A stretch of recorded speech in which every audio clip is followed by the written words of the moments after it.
Bharat America ద్వైపాక్షిక సంబంధాలు కొంతకాలంగా ఒడిదుడుకులకు లోనవుతోంది. డొనాల్డ్ ట్రంప్ అధ్యక్షుడు అయ్యాక పరిస్థితులు రోజురోజుకు దిగజారుతున్నాయి.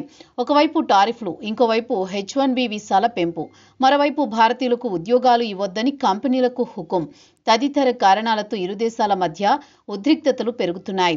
ఈ తరుణంలో భారత్ అమెరికా మధ్య 10 ఏళ్ల రక్షణ ఒప్పందం కుదిరింది. ఇది యుద్ధ, భద్రత, టెక్నాలజీ రంగాల్లో భాగస్వామ్యాన్ని కొత్త దిశగా నడిపించే కీలకమైన, శక్తివంతమైన అడుగు.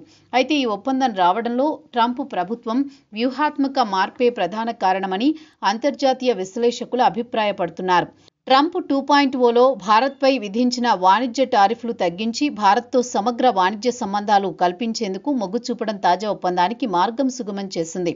ఈ ట్రేడ్ టారిఫ్ యాజమాన్య మార్పు నేపథ్యంలో అన్ని రంగాల్లో భారత్తో ఒప్పందాలకు అంగీకారం లేకపోయినప్పటికీ రక్షణ ఒప్పందం కుదిరింది. మలేషియా ఆసియన్ సమావేశంలో భారత రక్షణ మంత్రి రాజ్నాథ్ సింగ్, అమెరికా రక్షణ కార్యదర్శి పీట్ హెగ్సెత్ మధ్య ఈ ఒప్పందం సంతకం జరిగింది.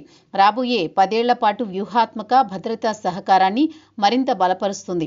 ఇంతవరకు ఉన్న వ్యూహ బంధాలను దీర్ఘకాల ప్రయోజనాలకు మలచే ఈ ఒప్పందం సైనిక, సాంకేతిక రంగాల్లో భారత సామర్థ్యాన్ని మరింత పెంపొందిస్తోంది.